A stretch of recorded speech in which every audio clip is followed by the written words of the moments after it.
Record now. This is the Wednesday, June 21st, 2017. Happy solstice, I guess.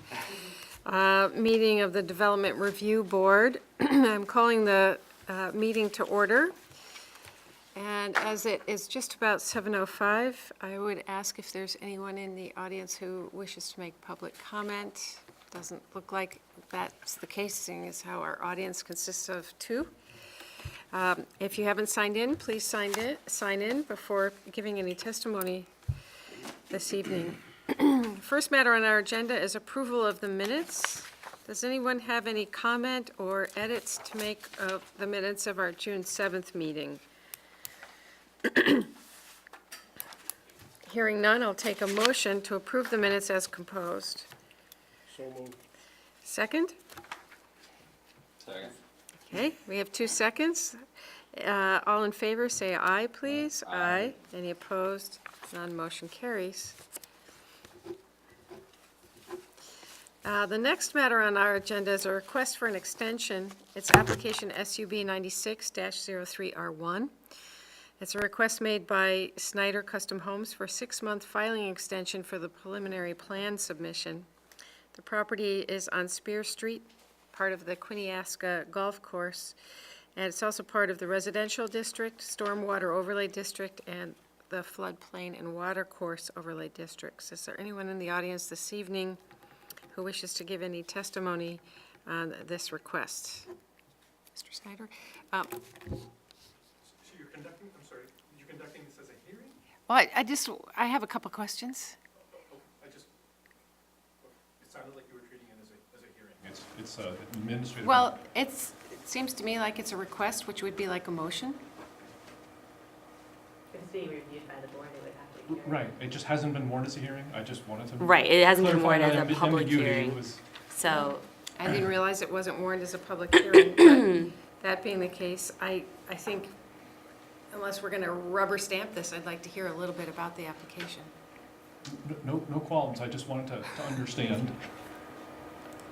So if this is the case, I should raise my hand as well, because I would be prepared to offer comments, so. Okay, if you would like to offer comments, I will call on you at the appropriate time. So I would ask Mr. Snyder to raise his right hand. Do you swear or affirm to tell the whole truth and nothing but the truth in connection with your application for an extension, sir? I do. Can you tell us what's going on? So we are requesting an extension in the land development regulations from the date of sketch plan approval. We have 6 months to submit a preliminary plat application, and we have been organizing and preparing that application. And in the last 30 days, we knew that there was an outstanding item, and for an application to be deemed complete by the staff, all of the required components from the land development regulations need to be submitted with the preliminary plat application. There's one item that is not possible, and that is that the town of Shelburne's water department cannot issue a water allocation letter due to a item not technically pertinent to our project, but between it and the city of South Burlington with regards to water storage. And so there is an outstanding item related to that the town of Shelburne and the city of South Burlington are working on that we can't resolve. And so we therefore couldn't submit a application that would be deemed complete. And so we do need to get a request so that we don't miss the application deadline date of July 4th. Right. We are and would like to, and in our request letter, we would like to submit our preliminary plat application with the possibility, with the being reviewed on, and having partial findings on items unrelated to the water allocation letter. Okay. I would like comment from staff first, and then I'll open it up to the board to see if anyone has any questions regarding the application for an extension. Okay, so you have a memo there as well as some information on a policy that the Planning Commission had established previously, and a letter from Chris's engineer. So the long and short of it is, the Planning Commission had established a policy that extensions could be granted for a period up to 6 months for preliminary plan approval. The DRB has not adopted such a policy, but it was the legal opinion of our attorney at the time that this was an appropriate policy, and so We would have to find a good cause, would we not? you would, yep, and so you would have to find good cause. They submitted it prior to the extension deadline, and in another portion is in the subdivision regulations, the DRB is permitted to grant the extensions again based on good cause. Why wasn't this warned as a public hearing? If we have to make a finding. Well, it's not, if you wanna, Dean, do you want to come in? I'm just hearing, yeah. Swear or affirm to tell the whole truth in connection with any testimony you might give in connection with this application? I do, but I'm really. Let's get the, I'm really here, I'm not here in the same way that Chris is here. I supervise Caitlin. I'm here speaking as a staff person. Right, So I I just understand. wanted to make that much clear, and I'm able to address this only because Caitlin had scheduled me to talk about the items that are later on your agenda. I wanted to clarify some things. I think the information that Caitlin provided is helpful, but there's some pieces that you don't have or may not have that I think will put this into the appropriate context. The town received a legal opinion in 2006 indicating that the Planning Commission has the authority to waive or vary for a particular application the formal requirements of the subdivision regulations, including any applicable submission deadlines pursuant to section 1060. did you mean Development Review Board or Planning? I'm quoting from the legal opinion at that time, the references to the Planning Commission. So I just wanted to make sure that it was understood that before there was any Planning Commission policy, there was a legal opinion that said to the Planning Commission, you have the authority to waive things like the deadlines. What happened subsequently is that the Planning Commission adopted a policy of its design that established what I think you were zeroing in on, Chairman, the good cause. The Planning Commission, having been there at the time of its drafting and been participating in it, that was the Planning Commission's device to simplify the process, to avoid the need for it to review these requests as much as possible and put that in the hands of the staff. And it established this test as a way to make sure that people were treated equally and fairly and so forth, and that applications didn't get extended willy-nilly without any real reason for it. And then there was this automatic appeal. That's the structure. There's nothing about that in the bylaw. It was just the structure created by the Planning Commission at that time to try to create a rational process for how to do this. The DRB obviously doesn't have any such policy, but if it chose to adopt one or create one on the fly, you could choose to do that.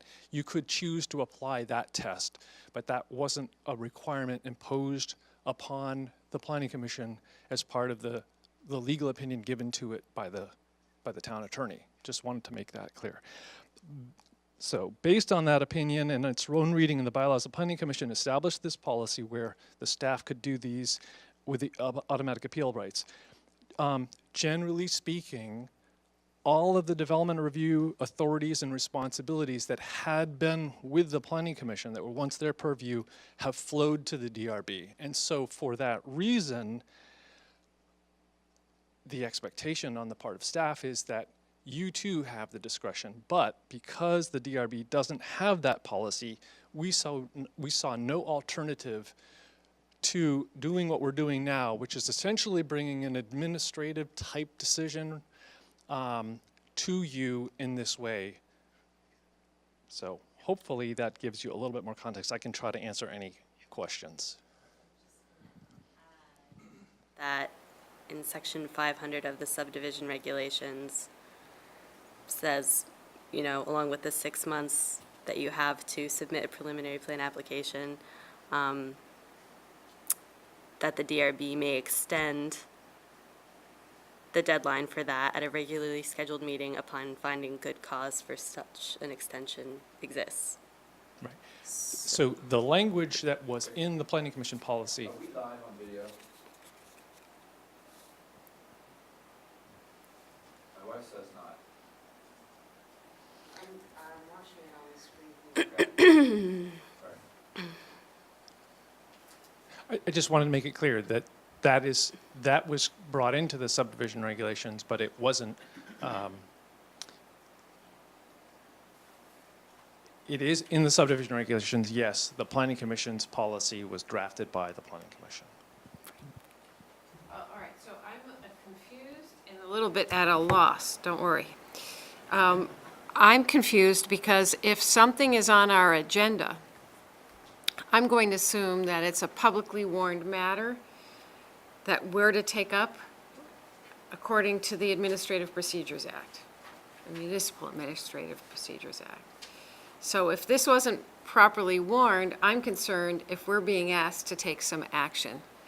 If staff feels that it has the ability to administratively grant the extension, to administratively find that there's good cause for the extension, that is absolutely fine with me, and I'm going to take a wild guess and say it's absolutely fine with the rest of the board. But if we're being asked to either grant or deny this extension, I'm concerned that we're taking some action on something that is not warned. Just putting it out there, and I would like to hear what my colleagues feel about that. If the staff is asking us for an opinion, No, I think staff's asking us to make a finding of good cause. which is different than an opinion. I agree with you. If they're asking for a finding, that's different. But if it's just an opinion, then fine, okay. But you're right, if it's following procedure, then gotta follow Well, procedure. if we're taking action within a regularly scheduled meeting on something that isn't publicly noticed and warned, which I didn't understand was the case, I'm Isn't concerned. the agenda when the agenda's posted? I mean, so this is in the form of a public hearing, but this wasn't legally Warned for anybody to come to because it's Um, just for an extension. Right, and so, I apologize, Chris, for this, because we don't have a formally adopted policy. So I think we could, and maybe Dean has some insight on this as well. So there are, I guess a good example would be a boundary line adjustment. That decision is reviewed and then written up by staff, and then it's a consent item for the DRB. That could, it could fall somewhere in line with that. But this, yeah, in lieu of a formal policy, I think, Well, here's what I think is appropriate. We can make a ruling that might be nugatory because it doesn't comply with MAPPA. But if what we're being asked to do is make a finding that there's good cause for the Snyder companies to be in the position they're in, to be unable to submit a preliminary plat for reasons unrelated to their own activities and conduct, I'm prepared to make a finding of good cause. And I would ask my colleagues if they feel similarly, just starting with Joanna. Yes. Jeff? Sure. Mark? Yes. Jeff? Okay. So it looks like we're not taking a vote. It looks like we're all willing to find that there is good cause to grant an extension. I'm just concerned that taking a vote without something that should have been warned. I guess you don't warn it as an extension. So let's do it this way then. Well, there's the vote. I mean, there's the consensus. I'll move to grant an extension based on a finding of good cause. All in favor? Oh, wait, second? All in favor, say aye. Aye. Any opposed? None. Motion carries, assuming one was necessary. I think we're covered there. This is like a case of ask for forgiveness later. No. Okay. Is that okay? Caitlin, is that okay? Are you satisfied with that? I think that's in keeping with the purpose of the original planning commission policy, and then certainly, yeah. Well, I think this is kind of propitious in a way, because it's something that we can talk about in connection with the rest of our agenda. Totally, yep. Okay. So can I ask a question? What do we need to submit? Do we need to submit anything else to staff with regards to the request, or is the? The request is granted, I think was the, I think, Okay. yeah, I Okay. think you're given a 6-month Okay. extension from Okay. today. 6 months from Well, today? from the expiration of, From July 4th. July 4th. Yeah. And and I understand that this isn't something that you'll vote on, but I guess I'd like, is it possible, and would the board be willing to review the project in, I don't know if Okay. this is a discussion we should maybe So that's have the right issue that now. wasn't noticed. Yeah. Yeah. I would recommend that you take it up with staff. okay, Thank you. all right, thank you. All right, Thank you very much. thank you for coming down, Chris. All righty, that takes us to the next matter on our agenda, which is discussion on Shelburne Road form-based over district. What? But did I say over district? You did. Overlay, sorry. Overlay district and comprehensive plan updates. And I think that's why Dean is here, correct?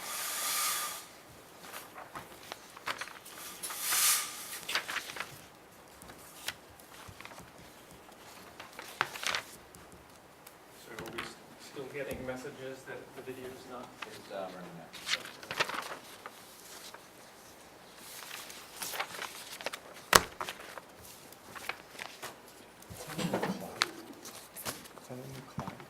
Yeah, it's a long story. Okay. It's not that long, it's just moving. Quickly run through some slides. Want the lights off? I think I'm going to want them off, or at least half of them.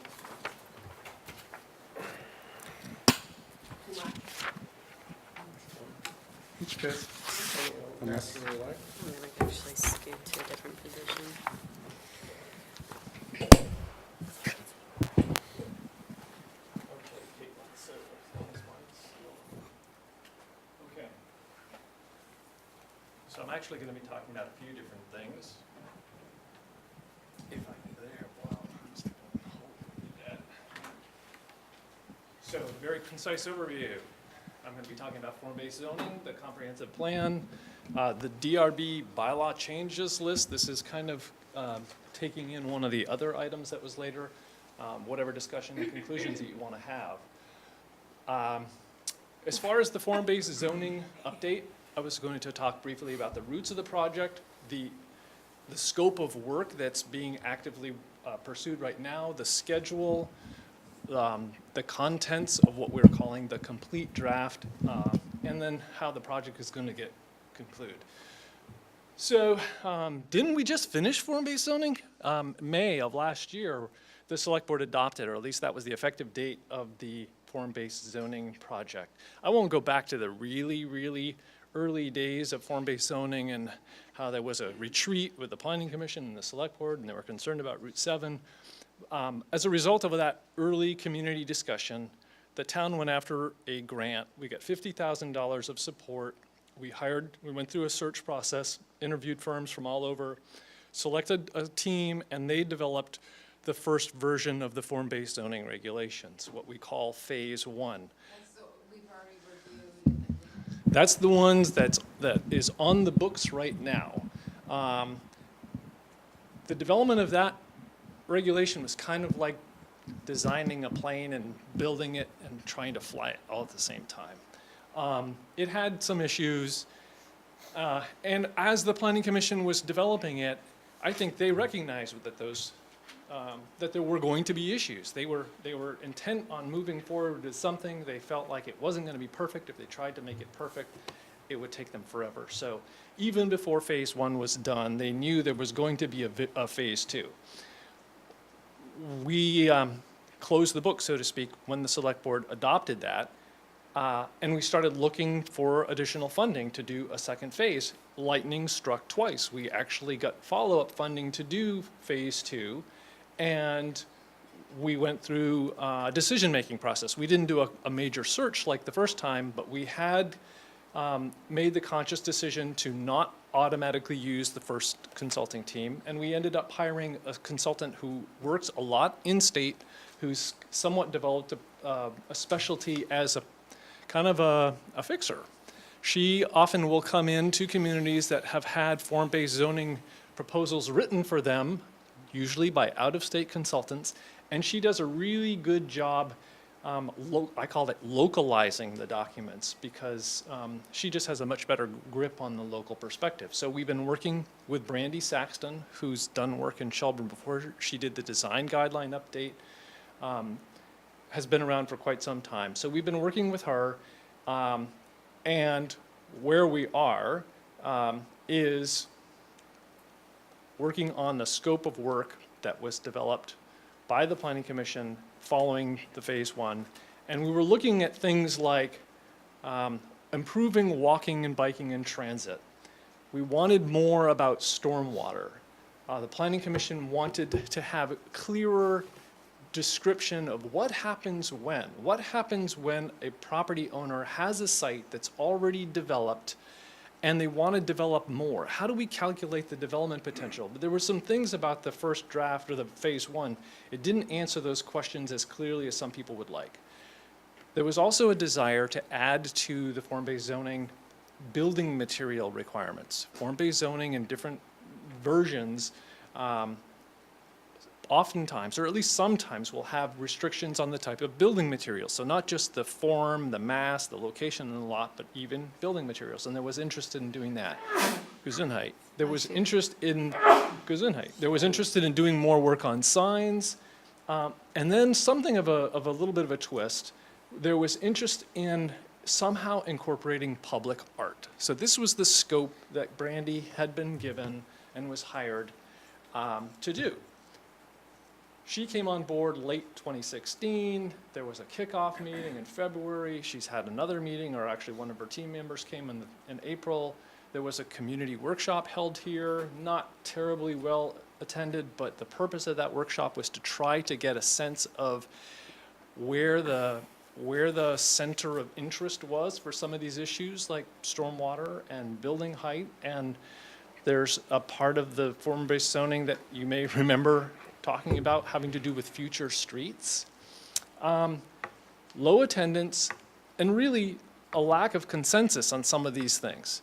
There's a follow-up meeting that's planned for tomorrow night, and then at some point, we don't have the date, there will be an additional presentation, perhaps to the select board, perhaps to some others. Can you make sure we all get notice of that final presentation? Sure. What's the purpose of tomorrow night's meeting? The purpose of tomorrow night's meeting is that it's the discussion, it's the follow-up discussion. So it's the first meeting that was planned where the consultant will come and talk about what they heard at the community meeting and how this proposal has been modified to address it. So one of the things that came about, because there was no consensus on building materials, like this says, we're not going to do building materials. There was some indication regarding future roads, and it was recognized that there's the lack of support for future roads, so some of the future roads are going to be gone, or at least what we understood from that follow-up meeting, is that some of the future roads would be going away, and in other places they'd be modified. So, just generally speaking about the scope of work, though, what happened is that Brandy has a really strong design sense, so the document has been reformatted. It'll actually be easier to work with in terms of its layout and its design. She's clarified a lot of the language. It's simpler, it's more straightforward. She's good at that. Even though that wasn't a big part of her scope, she has done some of that type of work, what I call, contributions of the consultant. But she's also, like I said, put aside for another day things like the building materials. A subcontractor or a member of her team is working on stormwater. There have been some things that have morphed, like I said, and then the other things that are, we understand, just going to go according to the original plan. Now, we had not received that document until yesterday. The complete draft, well, I received a draft yesterday that was everything except the redevelopment, and I received redevelopment today. So the purpose of the meeting that's coming up is that Brandy will walk the Planning Commission through the entire document, or at least focusing on those pieces that have come in since the last meeting. At this point, because the planning commissioners haven't had much chance to review it, the discussion will probably be quite limited, but the planning commission is going to have to schedule additional time for them to know what parts of the regulations or the proposal will have to be changed further. So this is where I was going to say that, we're moving towards a conclusion. We only got the document yesterday. They're going to be talking about it tomorrow. Another thing that I wanted to mention is that there has been recognition of the need to get input from owners of commercial properties in the corridor. So we understand that people like Larry Williams, who's the head of Redstone, has agreed to look at the document, and there are some other folks who the consultant has worked with or has talked with, and they've indicated, I am a little bit concerned that people say they will review it and comment on it, and then whether or not we actually get, because it's a sizable document, I'm just not sure.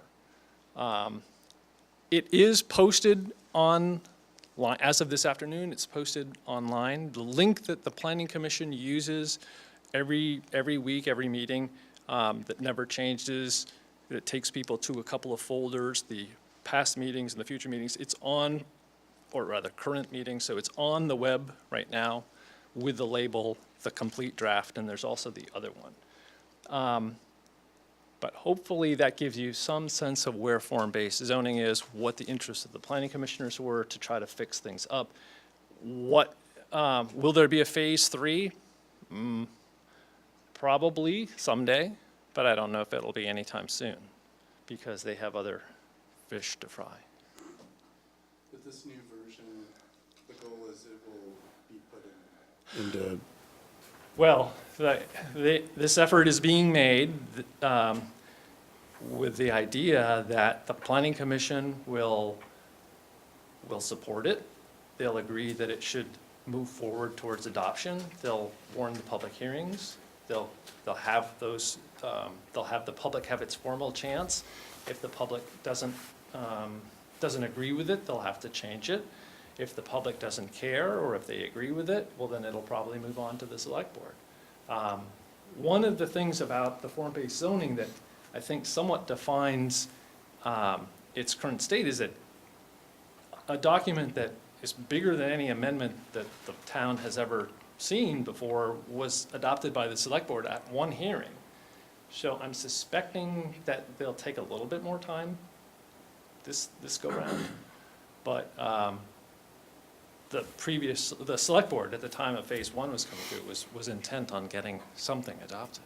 But they also did it in this opt-in kind of way, so they realized that the pain of having some parts of the regulations that weren't perfect wasn't a sharp pain. Okay? We currently have the option to go under both sets of zoning in that district. There is nothing in this phase 2, if I'm getting you right, Mark. It will remain opt-in. There's nothing about this proposal that changes that. Does the districts change? Well, the character district boundaries are not changing, or the map will change with the removal of some features like future streets. And I can't say that there won't be any changes to the character district boundaries, but the character district boundaries, that map was not a focus of her work. So it will remain intact, Okay. or largely intact. Thank you. Okay, updating the comprehensive plan. One reason why I don't see a phase 3 coming along anytime soon is that the Planning Commission is working on the town plan update. I'm going to talk a little bit about the statutory requirements and what some of the expert quote recommendations regarding plans these days is, or at least where some of it's coming from. The Planning Commission's discussions of format and process and the schedule. In terms of a general introduction, towns are not required to have comprehensive plans, just outright. But if a town or municipality wants to have other things, well, then you need to have a town plan first. And if you have a town plan, it has to have certain things. So you have to prepare it, and you have to prepare it in certain ways. So if you want to have zoning bylaws or other regulations, you need a plan. We've had zoning regulations in some form since 1961 in Shelburne. But having a town plan also helps when you apply for grants. It can make you eligible for certain programs. You can have impact fees in a community when you have an approved town plan. Town plans, I think some of you or all of you know, have a particular status in the Act 250 process and in the Section 248 process, which is the Public Service Board, although that's been in evolution. The Section 248 stuff has been in evolution over the last several years. But, really, just fundamentally, a plan, a comprehensive plan is a policy document. It's something that helps a community deal with complex issues. It helps the governing body govern. So those are some of the reasons why communities have them and why there's a lot of stuff that's writing on them. Statute, like I said, specifies elements, so you can think of them as chapters, a land use chapter or land use section. Transportation, there are 11, I believe, total right now. They can be combined, but essentially the law spells out what those are. And it goes into some detail. The law also says that plans are supposed to address statutory goals when the legislation Vermont has had legislation specific to planning and zoning going back many, many years. It was compiled in the late 60s, and then in 1988 there was a big set of revisions, and when those revisions were adopted, there was something like 30 statutory goals created. They, a few years later, realized that was too many, and I think it's down now to 12, but there were 12 or 13. There are statutory goals that the law says communities that have plans are supposed to try to implement, although they can also say, well, this doesn't apply and here's why, so we don't need to try to pursue that goal. But elements, addressing goals, the plans are also supposed to be developed with public input. You don't do it in a vacuum. Things like priorities and maps, those are all called for in the state law. So that's why a good plan will have those things. I mentioned Section 248 a little while ago. There's recent legislation that says if a town wants to have more say when it comes to things like solar installations or wind farms, then the towns are going to have to do this elevated level of planning. Shelburne, we were lucky, we're one of 3 towns that has been selected, so we're getting some additional help from the Regional Planning Commission. So there's going to be more stuff about energy in our plan so that we have more impact in Section 248, we hope. And then there's also some language that's really kind of guiding, but following it is really not a bad idea. Despite the fact that there are all these requirements, it doesn't mean your town plan can't reflect your individuality, and some of the recent advice says, focus more on vision, don't spend too much of your plan documenting things that have already happened, but then also at the same time, make sure you document facts so that when you make recommendations and policy, or the things that will help you make decisions, have them based on information. And don't make your plans too exhaustive. I mean, the Shelburne Town Plan has been 2 volumes, or 3 if you count the maps, since about 1990 or late 80s. It runs about 100 pages or something like that. That's a lot of stuff, and it's almost too many ideas for the town to practically try to get any of them done. So some of the advice is to structure your plan around bigger ideas and priorities. And I think the Planning Commission was really keen on that. They looked at some other plans and they saw how they were doing a better job than we are doing right now. So that was their goal when the Planning Commissioners, first started working on this. And they also thought that when they edit the plan, one of the things they're going to try to do is take stuff out if it doesn't need to be there. But there's been a little bit of what I call zigging and zagging, because we have a deadline of February of 2019. And if our plan is not, or if a new plan is not in place by 2019, then it expires. And there are some implications to an expired plan. You would lose the ability to have that say in Act 250 or Section 248. You would also lose the ability to make up further amendments to your regulations. Doesn't mean the regulations have to go away, but it would mean that you cannot amend your regulations until you have your plan adopted. So we don't want to have our plan expire if we can help it at all. So like I was starting to say, that they have looked around, they've seen some plans, they like the plan for the town of Ferrisburg, but I think as the clock keeps ticking, they realize that could take them more time than simply going through the existing document and trying to make some edits. So I think what we're going to end up seeing is not radically different from what we have now, although their hope is that they can make some changes that will make the document more accessible. It'll make it more visually appealing and gets more to the heart of things than the current document. The current document has a structure, chapters, and within each chapter there's a goal, usually one goal, and then there are a list of multiple objectives, and then there are many, many, many recommended actions. And one of the things that the Commission is talking about right now is whether or not they bother to include the recommended actions in the plan itself, or if they put it in a separate document that is just not cluttering up the document. Because the recommended actions are really to guide the town itself. They're not telling developers what to do ordinarily. They're recommended actions for the town or town committees and things like that. So maybe those will come out, and that alone would make the document shorter. It would free up room for more maps and more photos and things like that that would make the document more appealing. If there was more time, they would make it shorter, but writing short, like I said here, is hard. Clearest part of the schedule, like I said, is the deadlines, February 2019. They have to have their hearings in November of 2018 if there's going to be any chance at all for the select board to meet that deadline. So that's the drop dead. Waiting to the drop dead is not a good idea. We've worked back at the schedule that says something like a beta draft between late May and late July of 2018. That's not that far away. They haven't talked about when they would try to have what we're calling the alpha draft. And they're plugging away. They've divided up the responsibility for the sections.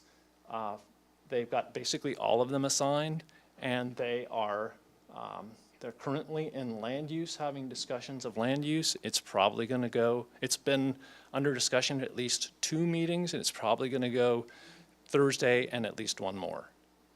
It's one of the most important sections of the plan, so we shouldn't be surprised that it's taking a long time, but it's taking a long time. Now, the last thing was, any other questions about the plan? Okay.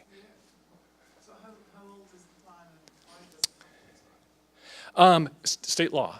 The premise for decades, state law has authorized the plan and says they last for 5 years. The law has allowed, and actually, we're caught in this changeover period. In the future, after this plan is adopted, the time period will change from 5 years to 8 years. Many states don't have any update requirements, so if you go to the municipalities in those states, they might have a comprehensive plan that's 20 or 30 years old. And in Vermont, the thinking has been for decades that these documents should be updated more often.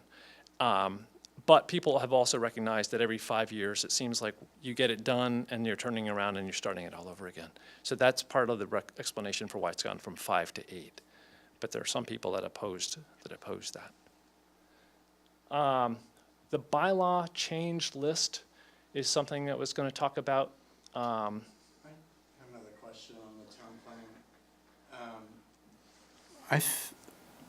I guess I'm kind of just wondering, if the town plan is made shorter and action items are pulled out of it, does it become weaker?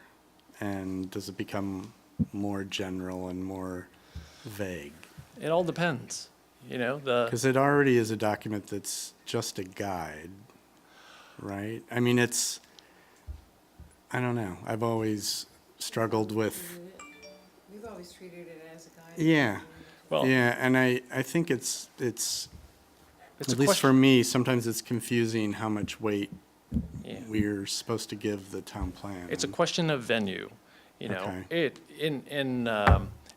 in the work that the DRB does, there are very few, if any, situations that I can think of where the plan would have regulatory effect. Yeah. Therefore, it's a guide. Yeah, There are different venues where the plan has a regulatory effect. The plan could have regulatory effect in Act 250.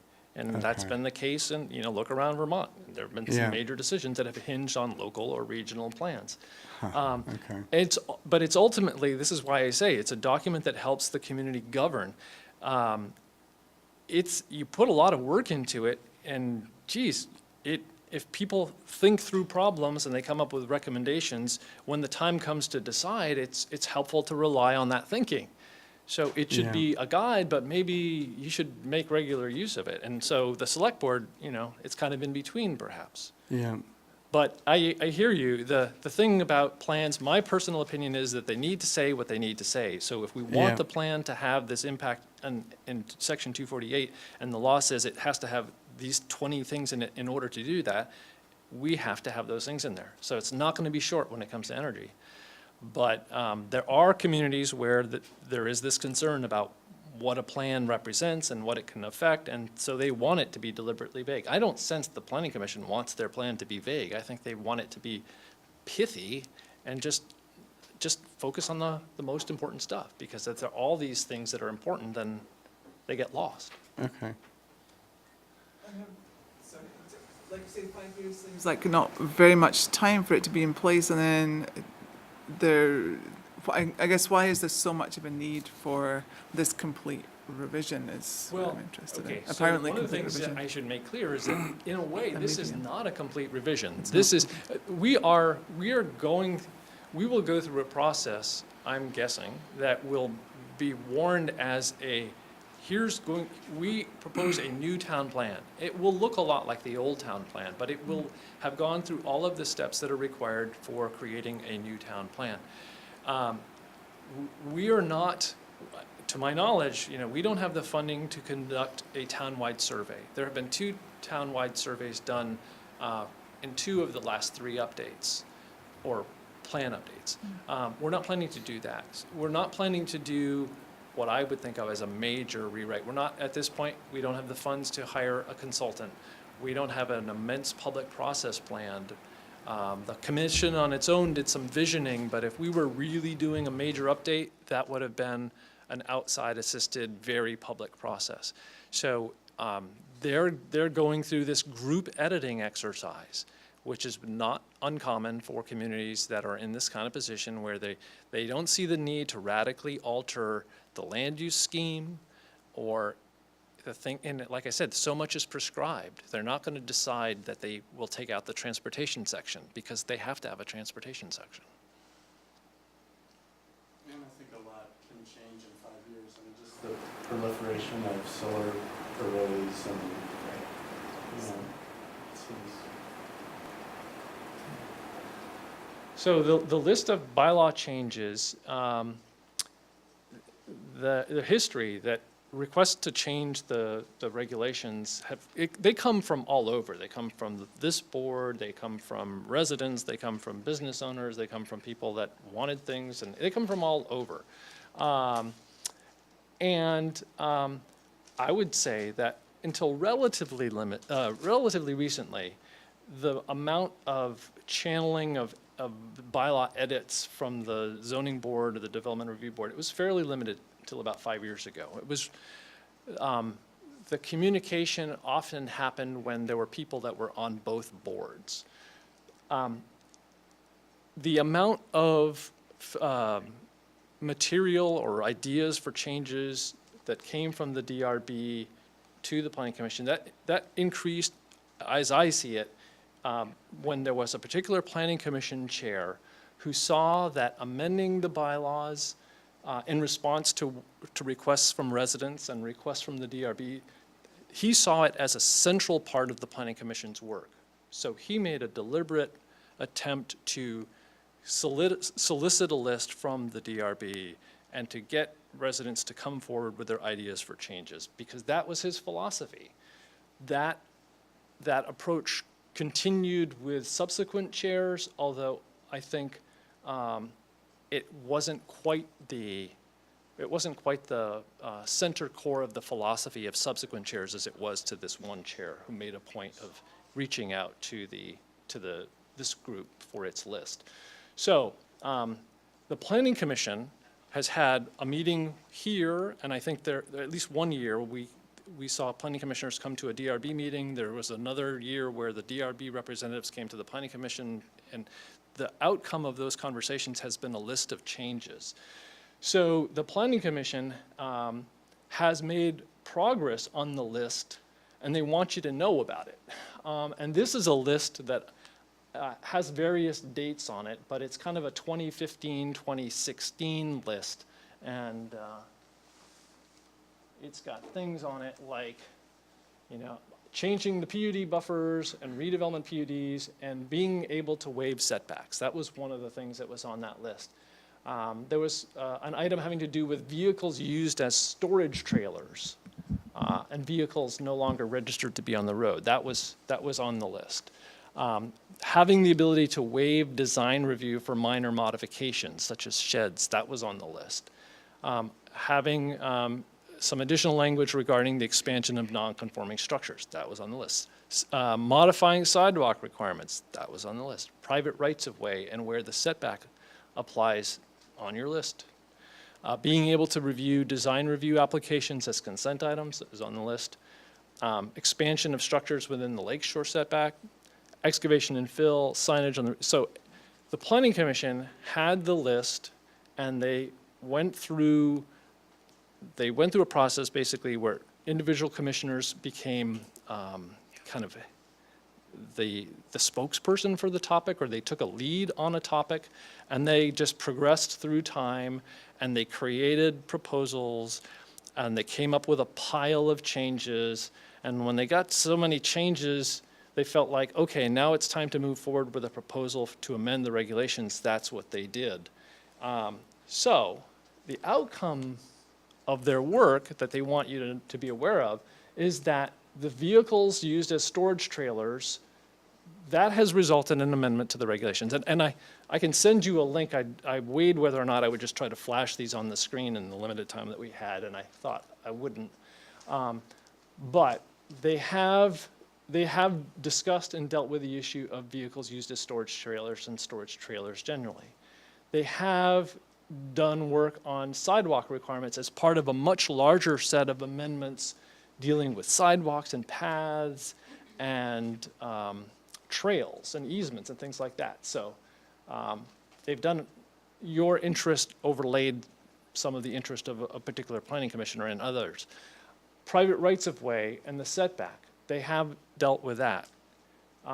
Signage in Shelburne Road and lighting, they've addressed that. There have been amendments adopted. Design review waived for minor modifications, they've talked about that.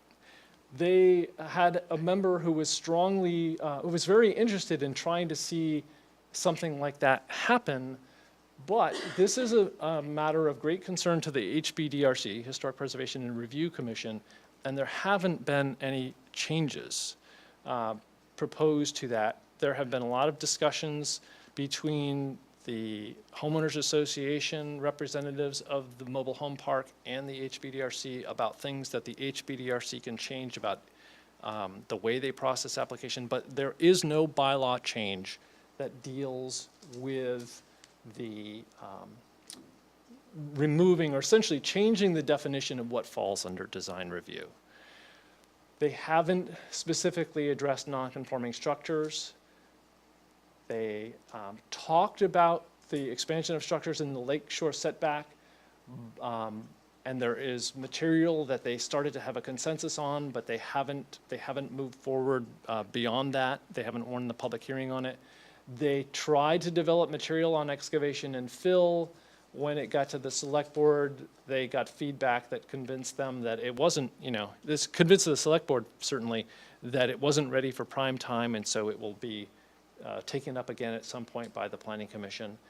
They haven't really gotten into the waiver of the periphery buffers at all. And then as far as the design review approvals as consent agenda items, it raises some statutory issues, although it's the sort of thing that the bylaws could address. It wouldn't be by making them consent items. It would be by making the design review, the HBDRC, someone who advises the zoning administrator. And so you wouldn't see the applications. It wouldn't be that you would deal with it as a consent item. It would be that the bylaws are clear enough to say that they don't have to come to you, that instead they would go to the zoning administrator.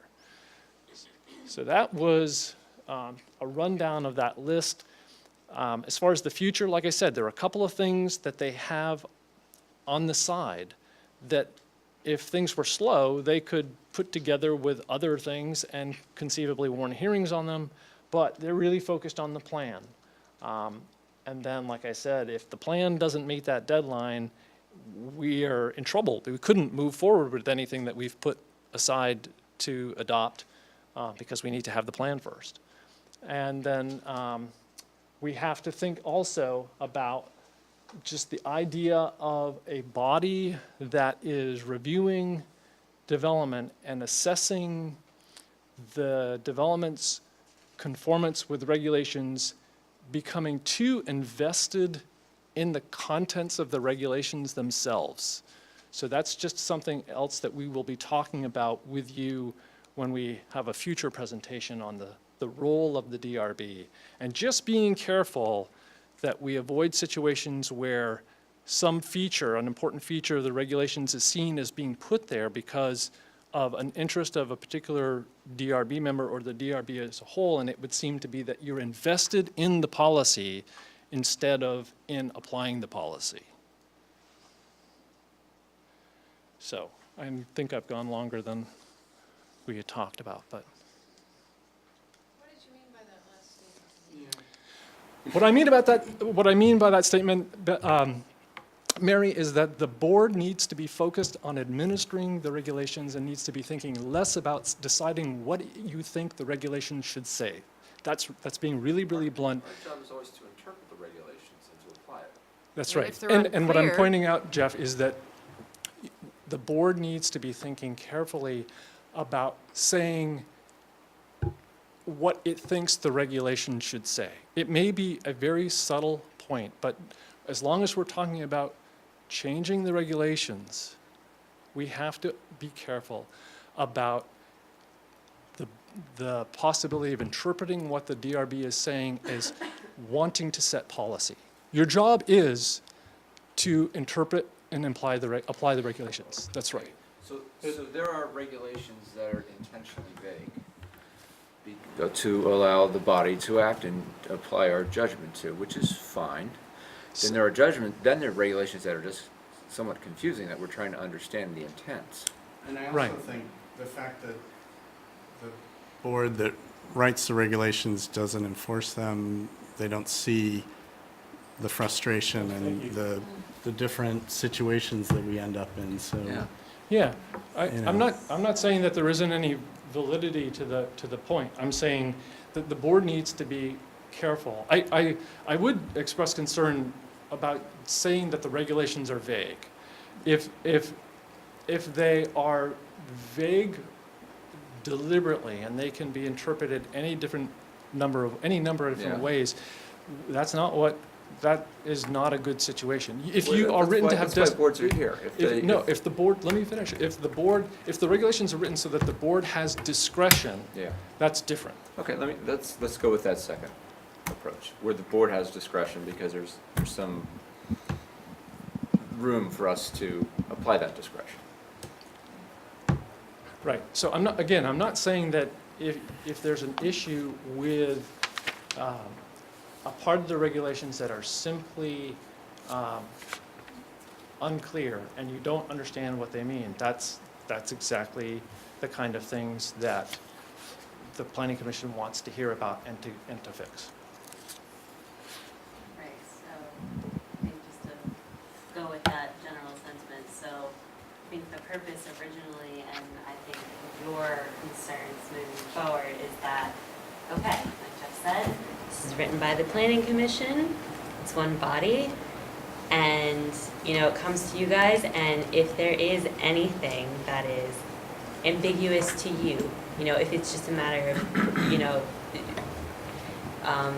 writing the language in such a way that it makes more sense and you don't have trouble figuring out how to apply that, and that there, you know, you don't feel like there's this giant space for interpretation, it should be plain and clear, you know,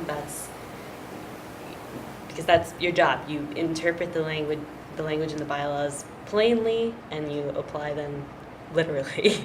And so I think that is my goal moving forward. I've taken down some points where I think I've seen some struggles about what exactly it means.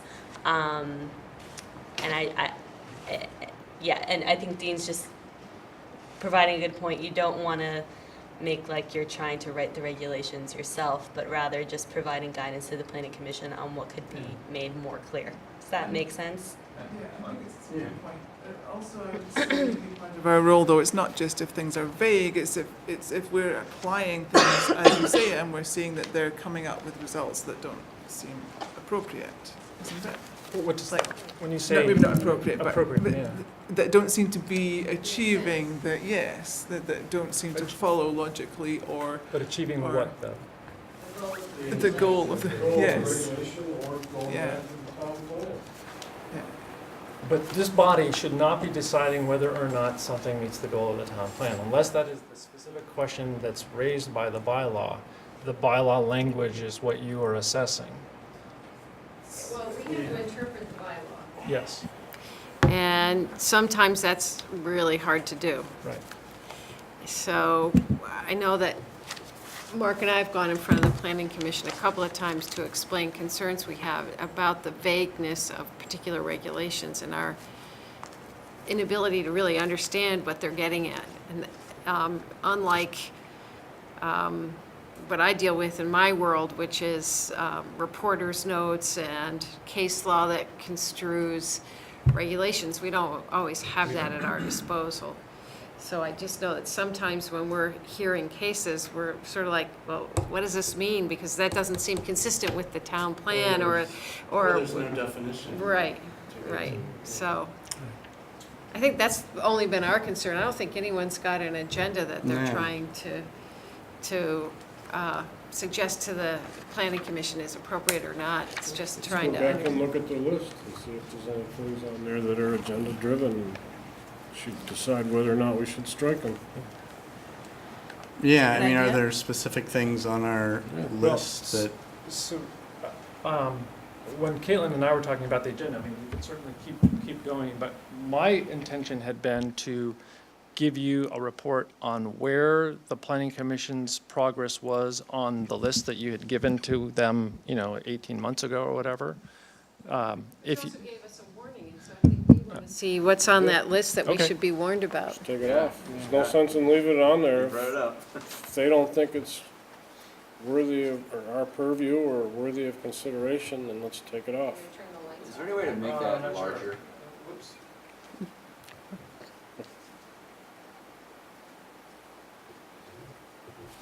There. We gotta turn the lights off, Gotta go Mary Ann. back one. Well, we'll go to the next one, because the ones that are already resolved aren't worth, or been changed, aren't Good. worth discussing. Right? Yeah, I just wanted to, yeah, so, I mean, the table that. So there is no definition of vehicle, or trailer. We didn't know. Right. Those are all done, so they're not worth Right, but talking that's a about. good example of, Right, so here's, I You're wanted right. to just stay with this to try to illustrate the concern. the PUD buffers, redevelopment PUDs, and ability to waive setbacks. The stated reason for the change, though, there's probably some paraphrasing going on. I can't tell you the exact origin or steps that went through for the text that follows in that following column. With infill type development, the setbacks can be a challenge. The DRB needs the ability to waive the setback under certain circumstances. The real-world example, DRB encountered difficulties with the mobile home park and adding a shed to a site. Can someone illuminate me about what that was about? I mean, what? There's no room on the lots with the shed without violating the setback. I think that was the issue. I wasn't even at this list. Yeah, no, I'm just wondering whether or not is there an issue with a mobile home park where there's no room for sheds? Yes. Yes. The lots are funky configuration, they're all straightforward. Anything that's on the west, anything that's on the western. Property Yeah, line. that's right. Encountered difficulties with mobile home park and adding a shed to a site. I mean, I haven't encountered anything thus far, but I think it's pre-you. yeah, all the review I've done has been for actual homes, so I guess I don't really This was have any prior input to on all that. that. We had to put somebody off. Basically, I believe it's the western boundary, the buffer between the church property and the Shelburne Inn or Bearded Frog, whatever you want to call it. I think I know what you're talking So I'm just, So, it seemed like there ought to be a case for hardship, or, I don't know.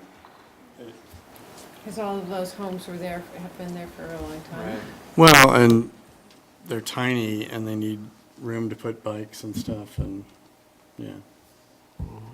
And it just wasn't, And going prior to that, there were some developments we looked at going way back there that there were, I can recall a number of situations where it really seemed sensible and really a better development for the town, a better development for the neighbors, and a better development for the applicant to be able to waive a setback in a portion of a boundary.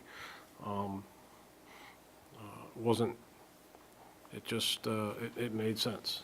Yeah, it So- wasn't that we just wanted to have carte blanche to, Right, No, there's and another at the big- time, there were, there'd be at the time, there criteria. were 3 planning commission members on there, and it was a case they were shaking their head, so, so at the time there were 3 planning commission members. on the DRB. Okay, and they were shaking their heads? Yeah, saying, gee whiz, we really should be able to do this. So, but that was quite a while ago. I think they're all gone now. So, Yeah, there's no one on the commission now who's been on the DRB. I know that.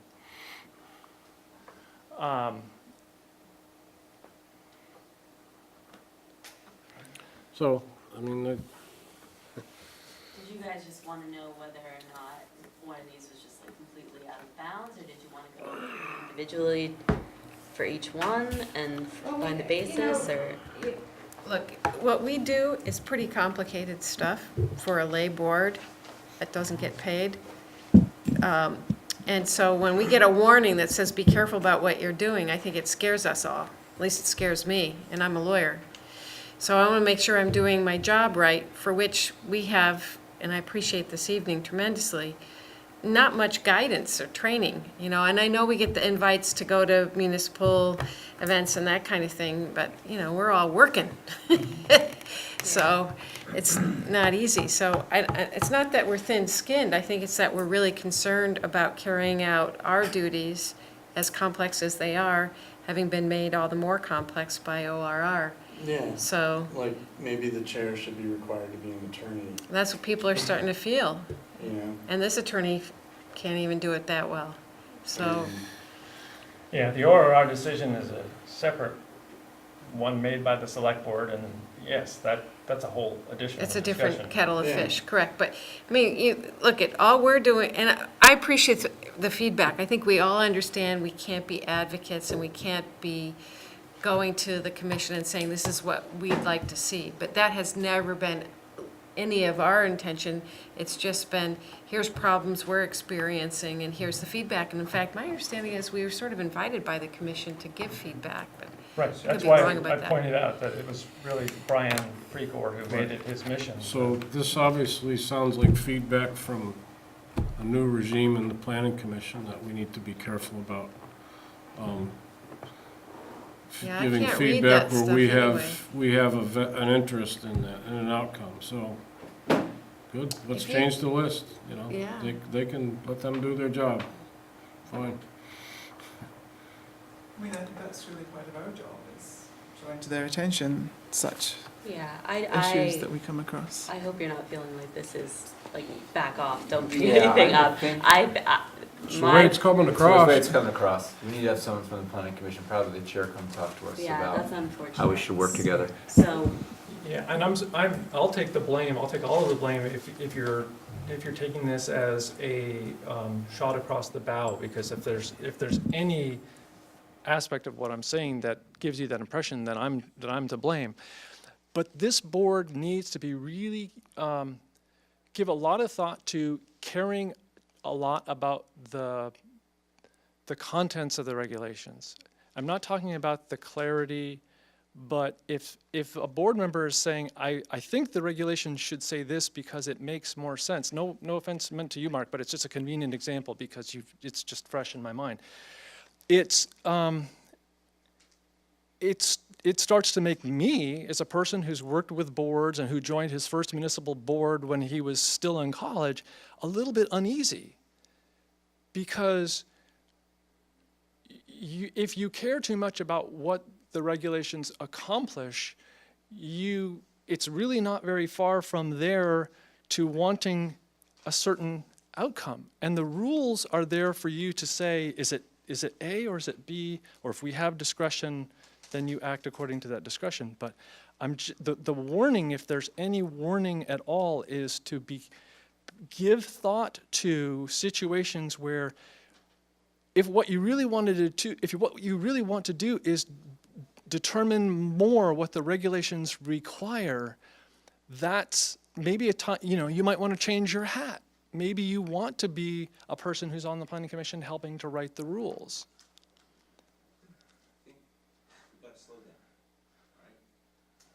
Been pretty consistent on trying to come up with what's the interpretation of the law, where's it confusing, where do we need clarification. I've been here, I don't know, over 5 years. I don't know anywhere we said this needs to be changed to that, at least in the meetings I was at. So be careful. I think we need to have the chair from the planning commission sit down and meet with us to make sure we have an understanding. And if they're feeling that we're doing that, I'd like to know that. Okay. Okay. And I don't think we should talk anymore about it.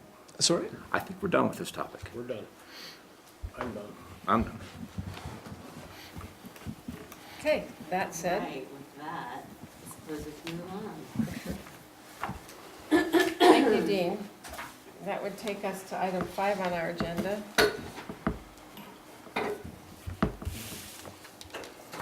we go, now I can read it. You know what would be helpful, Dean, is if you could give us a printout of what was up there. So I don't think I can read anything. So now we have, well, no, I'm so sorry. We're at agenda 6, discussion of the subdivision regulation and zoning bylaws. And We kind of delved into some number of it. 7 more than expected, but I Uh-huh. think that's okay. Yeah. So I would like to, first of all, Kate, I'd like to thank you for preparing this PowerPoint.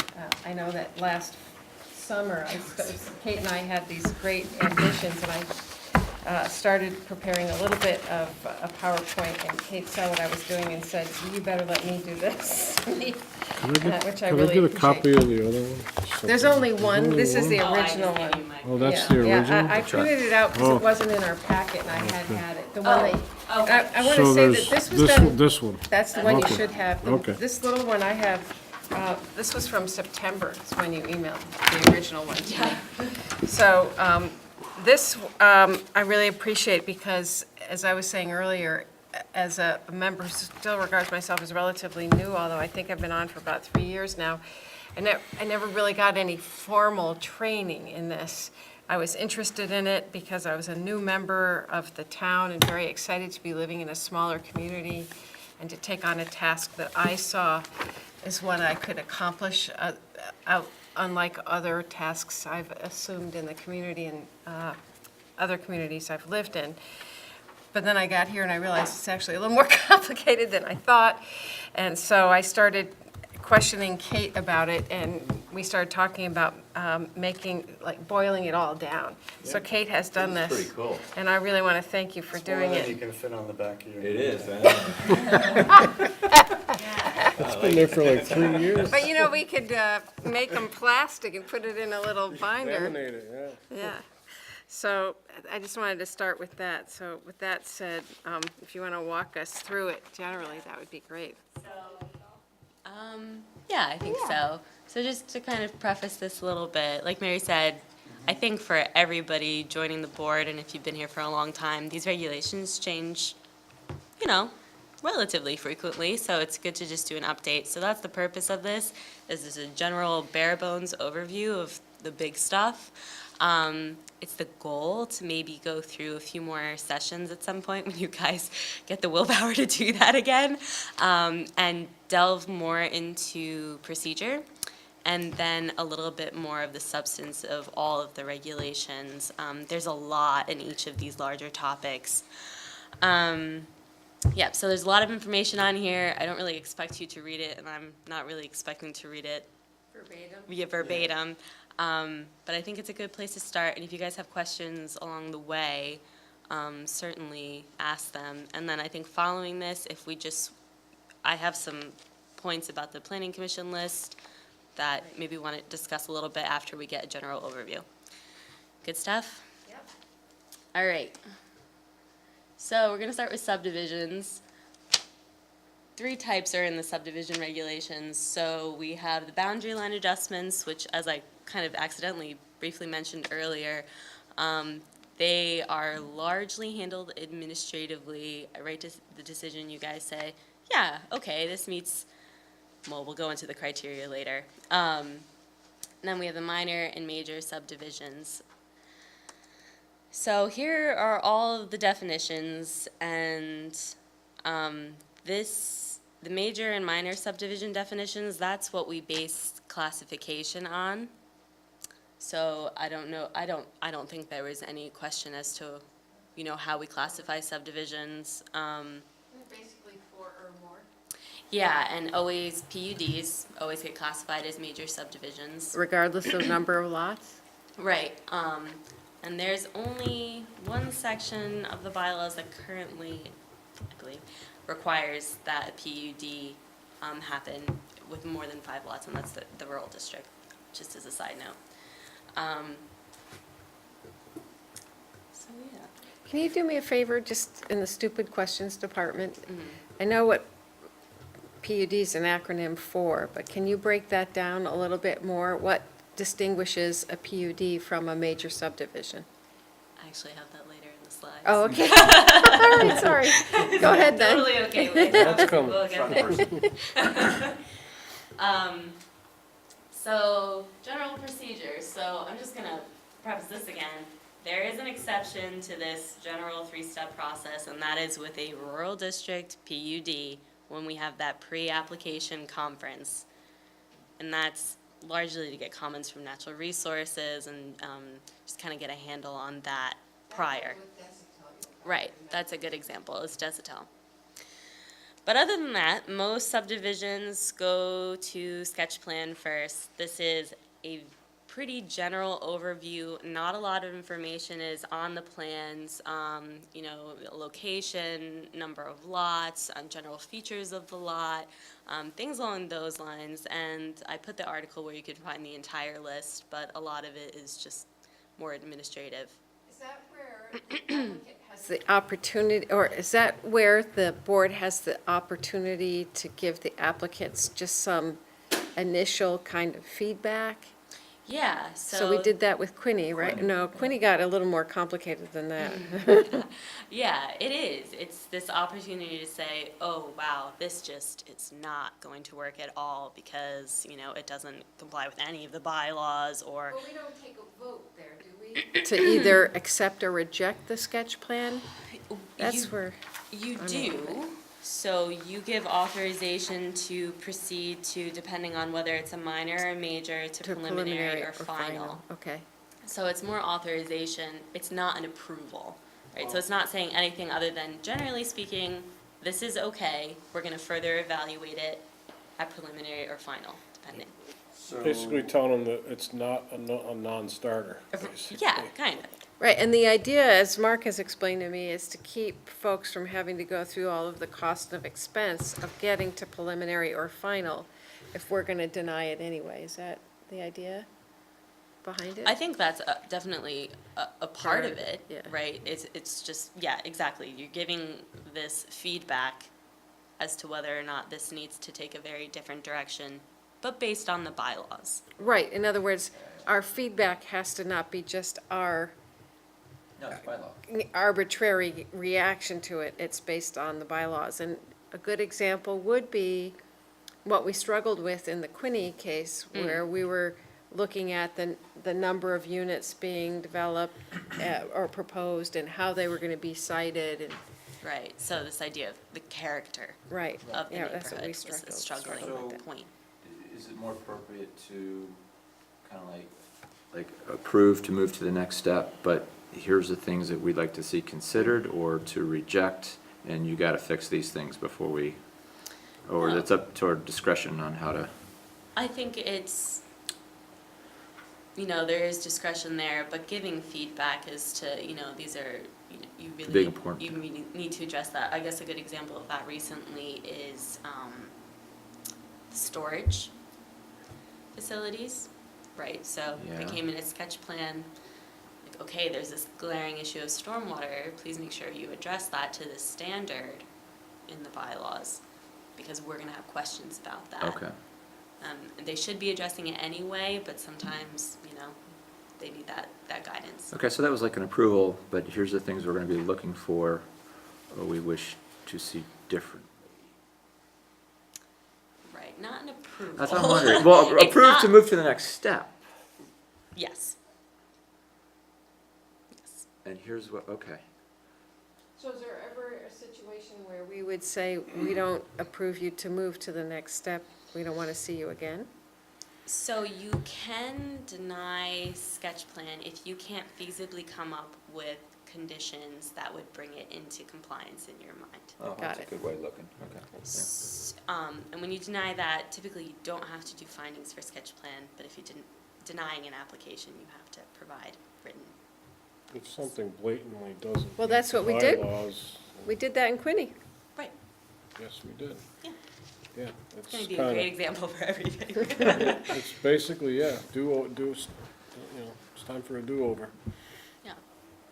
So, we've got on sketch plan, general overview, this works, this doesn't, here's some feedback for future applications. Cool. Cool.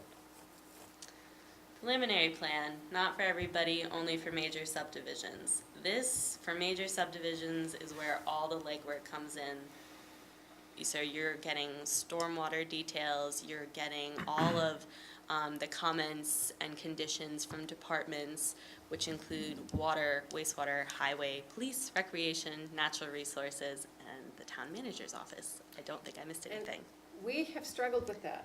Right, yes, that is Because something we it should talk sounds about. like we have to, they it's, the way the regulations read, and Joanna pointed this out, once we get their thumbs up, we have to accept it. But natural resources doesn't always really give us a clear thumbs up. Yeah, so it's been a struggle, and I think this is one of those places where some more, or revised language to clarify. I think what maybe one of the bigger issues for you guys has been timeline. You know, if an applicant submits something a month in advance, I mean, we have to consider that Natural Resources meets once a month, and, you know, they want to make decisions as a group. So, yeah, we have to take that into consideration, but we're struggling with this timeline of, okay, are we going to give them 3 months to get back to us with conditions? Good question.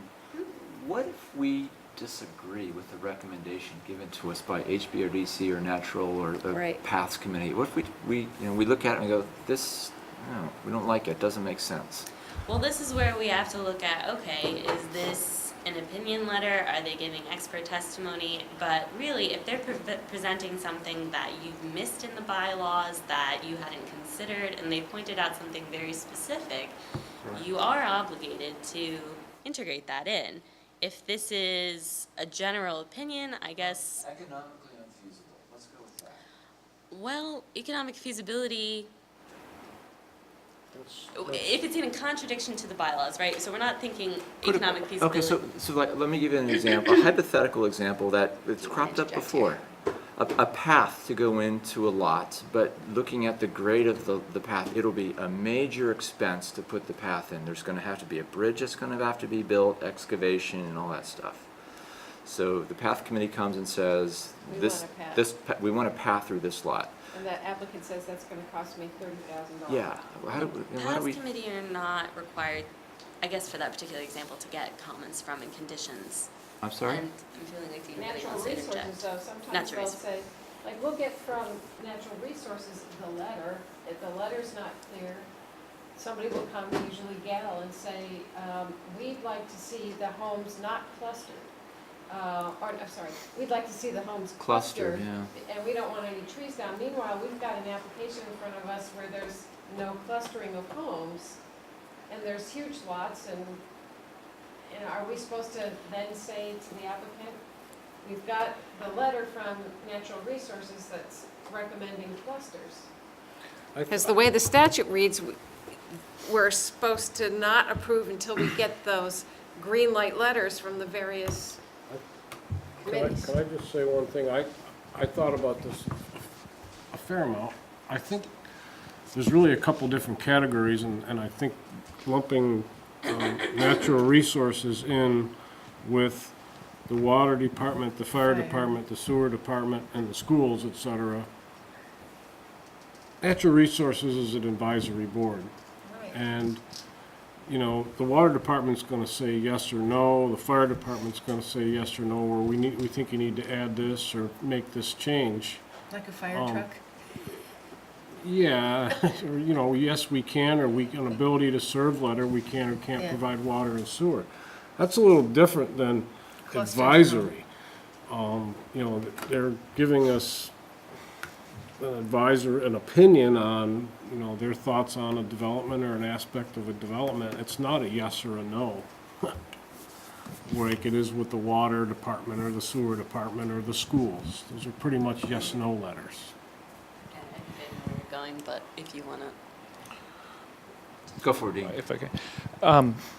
A couple of things. The list of letters that Caitlin mentioned, that she's able to rattle off at the top of her head that I can't, is a list of materials that are required for the application. That's not the same thing, or not necessarily the same thing as the evidence that you would be considering to make a decision about whether or not a project meets Section 800, 810, 900, all of the standards. So that's just the first point, is that you need the letters to consider the application complete. The thing about groups like the PADS Committee and the Natural Resources Committee, they are different because The bylaws spell it out very clearly. An application isn't supposed to be complete without the letter from the Natural Resources Committee. It doesn't say the same thing about paths. However, both of those groups suffer from a problem, which is there are a lot of things that they would like to see happen and they would like to recommend that they can't require, but they will not always say what they want in a way that makes it clear that they know the difference between things that they can require and things they can't. The Natural Resources Committee has an attorney on their board right now. I think that's helping them, but they have in the recent months, they have in recent months undergone a bit of soul searching, and they're realizing that they have to be very, very clear about the things that they know they could say, this is required, that's over here, and these are things that we would like to see, but we know that we can't require them. There's some discussion going on whether or not they should even bother with the things that are over on here, because if they can't require them, they're kind of wasting everyone's time just suggesting things that they would like to see. So they recognize that in the past they have said things like, well, they would like to see green roofs. Well, there's no requirement for green roofs and the developer says it's going to cost too much money. There's no basis to require green roofs.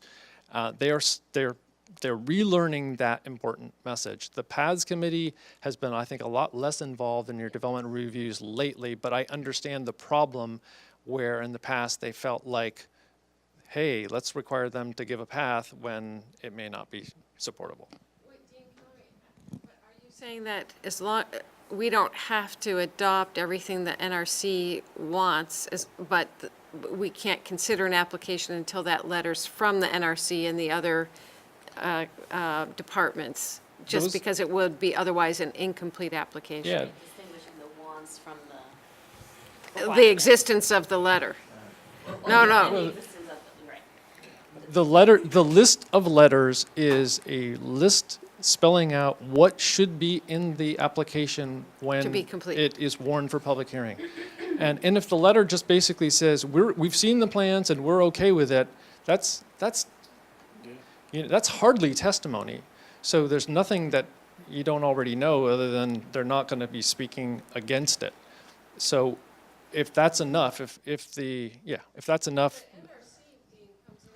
All the time and tells us, oh, we think that these are trees that shouldn't be taken down. No, I'm not trying to be dismissive. I think they do good work, but I just don't know what the standard is for us to accept what they, And what their that's letter separate, says. right? And that's separate from the issue that Caitlin is drawing attention to as far as the letter is concerned. Because if there's no letter in the file or there's no minutes that they say consider this like a letter, you shouldn't be even seeing the application. Right. But once the application is before you, then they're no different than anyone else. So if a member of a committee steps up and says, I think it should be this way, I think it should be that way. Well, first of all, are they speaking for the committee? And Right. then are they speaking as an expert? I thought that this group has at least one time We did heard once. testimony from their members who could say they were expert in Correct. the areas that they were talking about. That was Jeff Jackson. So if they just come and they say that they would like to see some kind of stormwater pond, you may or may not have to consider that, because if they're not an expert in stormwater ponds, they're just a member of the community. How do we know? By questioning their training and all that, Credibility. yeah. So can I just throw something out there, one thing about, if I were to give him any one piece of advice, I would say that timing is the most important thing in my opinion, for natural resources. Because if they have a concern about trees or clustering or anything, I think the sooner that they communicate that to an applicant, the more chance they have that let's face it, a lot of it is the applicant listening to what they have to say and taking that into consideration as they develop their plans. And I've seen countless applicants when natural resources, has a chance to speak on a particular topic, and they're a preliminary, and, it's like they're way down the road to start unwinding a lot of their design featers. There's a timing problem, though. Yeah, it's a timing issue. They gotta get in, they gotta talk to them early, and if they're concerned, especially in the rural district, with a pre-hearing or a pre-sketch hearing, they are the most important people to be there, to hear what the applicant is gonna do and give them some feedback. Yeah, Not at preliminary. yeah. It's too late. Well, yeah, so they're speaking to them prior to preliminary, but it's this timing issue of, okay, so these guys are ready to submit preliminary, they you have to get in a month beforehand, or they have to get on the agenda for natural resources, and the natural resources, a lot of the times I'm providing minutes in lieu of a letter, because this letter is not gonna come to fruition at the earliest, usually at their next meeting. So, yes, timing should be addressed, and I've spoken briefly with Gail and Dean to try to rework the scheduling so it makes more sense, right? Because we want the natural resources and need natural resources to have this letter, but then there's also this, we have an obligation to be timely about our applications as well for, so.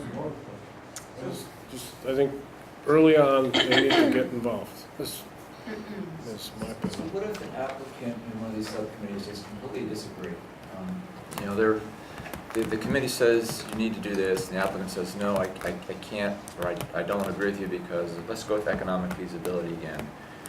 Do they bring that dispute into us, and then we have to weigh in on it? Well, I think it gets back to their advisory, and so. Right. There are Yeah. things within the bylaws that have to be addressed, but then there's wish lists. Okay. Right, Okay. so that might be this instance where, okay, natural resources says, hey guys, you're supposed to, require a path goes in here, and they're suggesting we want it here. You see that based on the site, that's not really a feasible option, but you still have the requirement to integrate a path. So I think it's a conversation starter a lot of the time as well. I like the comments. I think a lot of times the feedback is good, and I think the most important thing is for the applicant to get the feedback from both of those two committees as early in the game as possible. Like I said, Yep. it's very difficult to get that feedback from either of those committees when you're a long way down the design path process. Yeah, so Timing. regulations address that, the actual execution of that is in the process of being cleaned up, I think, as far as addressing timelines and things like that. Good. Sorry? Do I? Agree with we've been speaking with natural resources and all that. Yeah, like I said, they are looking at different nights that they might meet. One of the problems is that if they move their meetings by 1 week, they would conflict with your meeting, and they really want to keep the Wednesdays open to actually attend. So, moving away from that particular Sorry. part of preliminary, right, so this is all the heavy lifting. This is where, if they submitted a site plan application, that goes in with preliminary. If they submitted a conditional use application along with the subdivision application, that goes in with preliminary. So this is the difficult meeting, if there is one. And then final, this shouldn't be the point where we're looking at all new information and having to do this enormous review. It's like, okay, have we gone through and addressed all of the bylaws and subdivision regulations to date? Have they integrated the changes that we've requested? Things of that nature. So it should just be a cleaning up of everything. And of course, this is your final approval, so you can integrate conditions of approval for anything that hasn't been addressed substantially, or just maybe missed during preliminary, something like that, or brought up during a public hearing by somebody who's an interested party. If someone arrives at the final hearing to testify, the hearing for the final approval, who hasn't been at the preliminary, is that okay to testify? I think it's okay to testify at any time, but I think for the record's still purposes open. of establishing yourself as an interested party, I actually, I'm not gonna speak too much about that, because it's my understanding that you have to kind of Be there. consistently be in attendance, or have somebody be in attendance on your behalf, or something along those lines. And there's other ways to establish yourself as an interested party, but, yeah, showing up at the, last minute maybe isn't gonna Because hold that up. has happened where we've had a preliminary hearing and, some people show up and then we have a final. I think that happened with the Dunkin' Donuts. And then the news gets around at what's happening and then a whole lot more people show up. That's why things get warned though, right? Yeah, right, so these are, there's notice, so, people have Right, but my question is, if they haven't been there for the preliminary, is it okay, I guess they just have to establish their interested party status at final, to testify at final? I guess I would wanna ask Claudine exactly, Yeah. or the town attorney exactly how that would go I don't know if about, there's any statutory yeah. thing we says got you have to some- attend all of them, or I'm not how do you, exactly sure on what's the language. cutoff? I think we got a memo from Claudine that addressed that. It was either Claudine or, Yeah, I gave you that memo from Claudine about the Yeah. interested party Oh, status, which I can get out again. it'd be worth looking at that again. yeah. Oh, right, That's the full motion. perfect, That would be exactly. good Yeah. to look at again. Right, and so you guys know, as soon as you close public hearing, you got 45 days to get that decision all written up and signed and out to the applicant.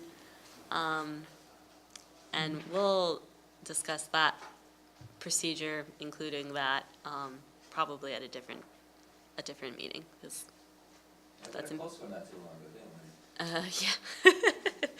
Yeah. A week, Robin. Yeah, was the shipyard, It was what? the Shelburne shipyard.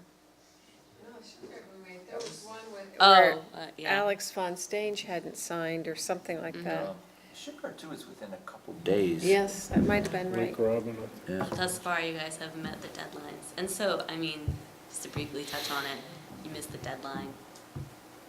It could be a deemed approval, but deemed approval doesn't mean you automatically are approved. There's a whole there's a Process. process Yeah. after that. Okay. So we good. haven't missed any, have we? Not that I'm aware of. Okay. Since I've been there. Yeah. Come close. Boundary line adjustments. Like I said, more administrative. They basically have to meet these 3 criteria. You can't create any new lots as a result of a boundary line adjustment. You can't make a lot non-conforming or more non-conforming. And the total area being transferred can't exceed the minimum lot size in that district. So as long as those 3 criteria are met and nothing else seems to be amiss. How about site plan amendment? That's kind of a, Get there too. what's that? Oh, Gonna get site there. plan amend, Yeah, our whole process for a site plan amendment, like if somebody comes back and says, I want to make a change, does that have to be warned and we start all over again, or what's It- the process so there's 2 ways that can go. A site plan amendment, if it exceeds the parameters of an administrative approval, which are pretty narrow, it does have to be a warned public hearing, and you guys review it for the changes made against the bylaws. So, yeah, there's not a shorter process when you're amending a site plan as opposed to just getting the original approval, really. there? Right, so it's either, it's administrative or we have to go to an Right. amendment, and then that's warned as a public hearing. But it's basically one hearing. Yeah, It can be. it could, yeah, Yeah, and the same with conditional use Mm-hmm. approvals. Those are usually a one-shot deal, right? A one hearing. generally, most of the time, you guys get Yeah. through it. There hasn't been an application since I've been here, just for a site plan or conditional use that's warranted more than one hearing. Okay. All right, Here's the complicated part. yeah, well, this is just a very brief overview. So, we have established zoning districts, and then we have overlay districts. So, they're all listed right there. Generally speaking, you guys see applications most for the residential and the rural district. That's usually what's coming in for subdivision approvals. That's where a lot of development's happening in Shelburne as of the moment. But there are a whole lot of them. They're largely based on the comprehensive plan, growth patterns, and what we want to see happen in Shelburne. And then there are overlay districts, which we'll talk about in a minute. So each zoning district establishes these basic things. There's the purpose of the district. We have permitted uses, so by right, no additional review really required other than site plan and things like that. And then there are conditional uses, which are typically a little bit more intense, and those require conditional use approval. And then there are all the dimensional standards for each of the district. They vary pretty widely. So for example, rural district, minimum lot size is 5 acres. And then for the residential district, it goes down to 20,000 square feet for single family homes. And they go down pretty much as you go through closer to the village, more or less. And I have a map of them up there pretty shortly. And then there's overlay districts, and these are created to supplement or modify the regulations. We have a few overlay districts. Most of them, if they're there, they're being enforced, but there are optional. One of the big one we've been talking about lately is the form-based overlay district, so that's an optional opt-in. They offer some benefits on occasion, and then on others, like stormwater impaired overlay district, we have to require some additional materials. So I guess the example I put up there, just to kind of give a really simple review of what an overlay district can do. If you're looking at a property in the residential district, you want to put a house there, typically speaking, 15 foot setbacks for the side yard. But on this particular property, they also happen to be in the floodplain and watercourse overlay district. And so there's additional setbacks, and the more restrictive apply. So super simple example, but just to get you guys rolling in that direction.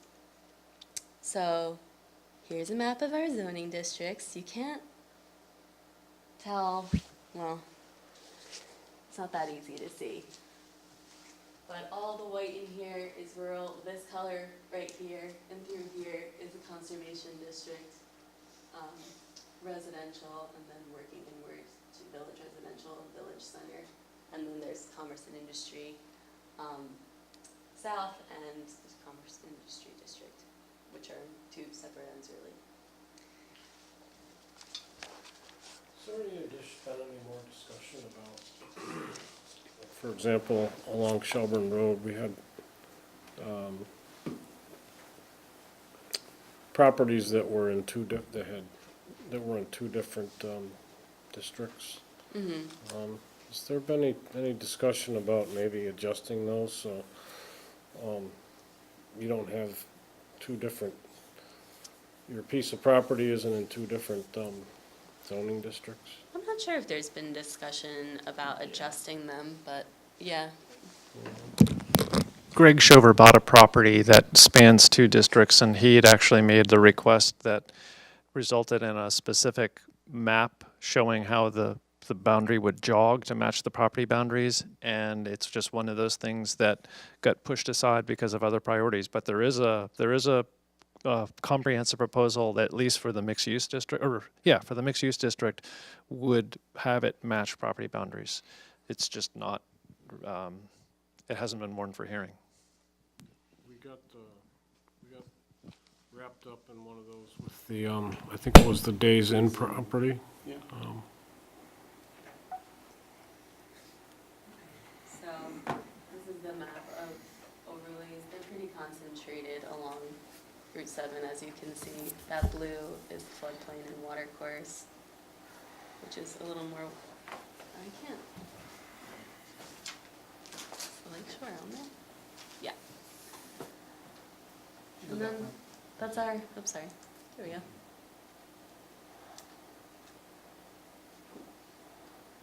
trying to find out what overlay you're in, Jeff? Yeah, yeah. Okay.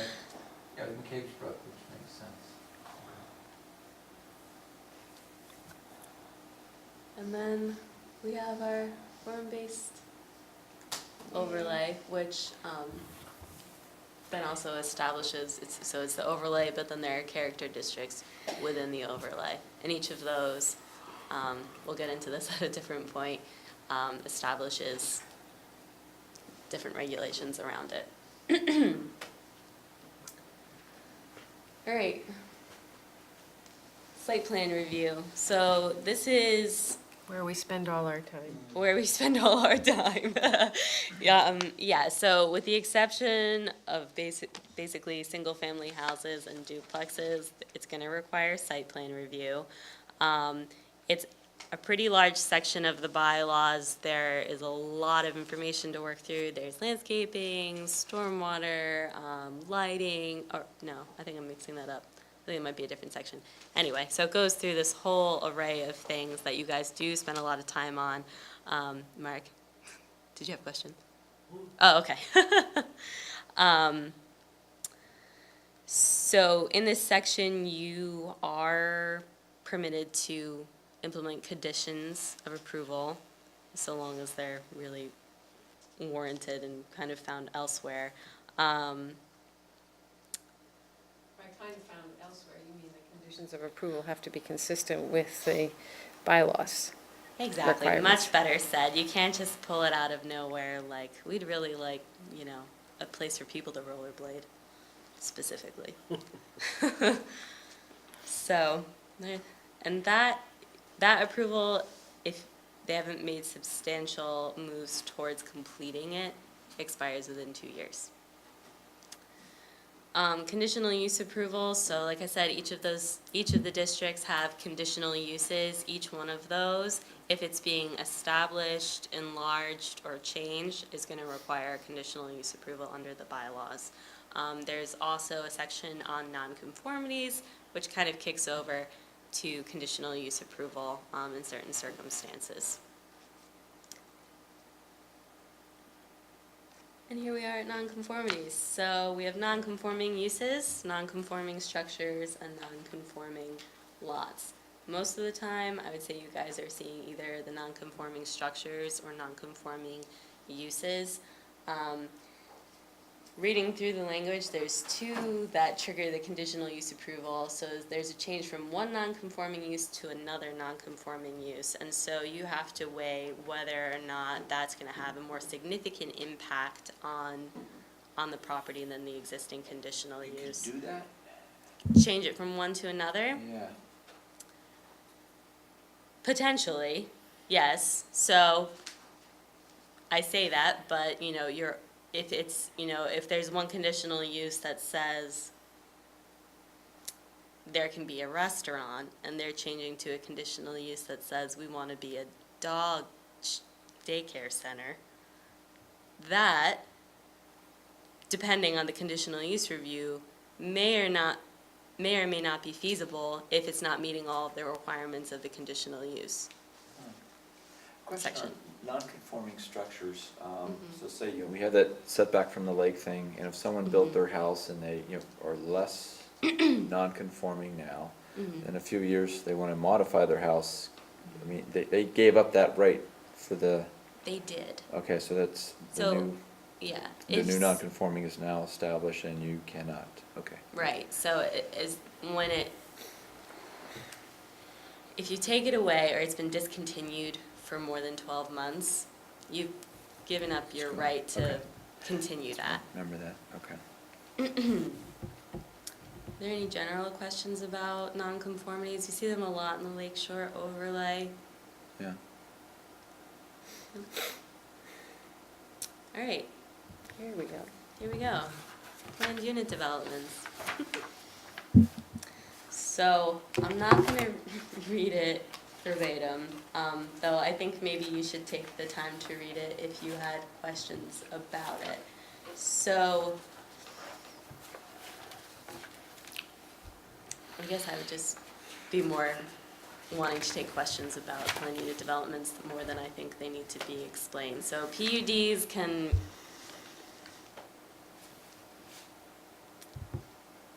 they can be established in most districts. There are different kinds of PUDs, which I have on the next slide. For the most part, you guys are seeing residential PUDs and commercial PUDs. Not every PUD can be established in each district, and each type of PUD has its own set of requirements that go along with it. And it's a little bit of a give and take, so it kind of furthers the purpose of a comprehensive plan in a lot of instances.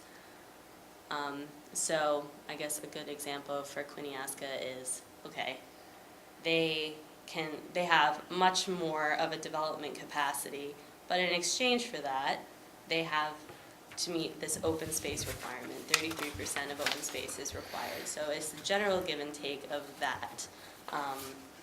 And every time we're reviewing a subdivision application as a PUD, we're doing it as a major, it cannot be a minor.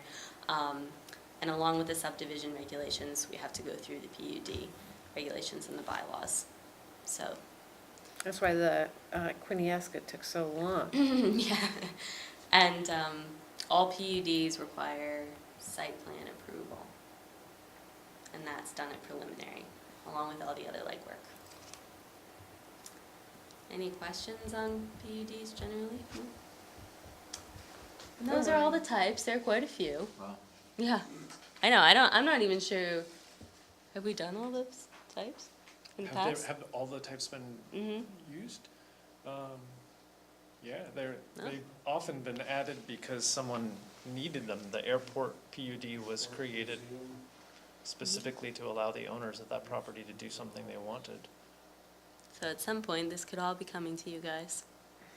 Can you remind me, is the open space requirement required in every PUD type or just residential?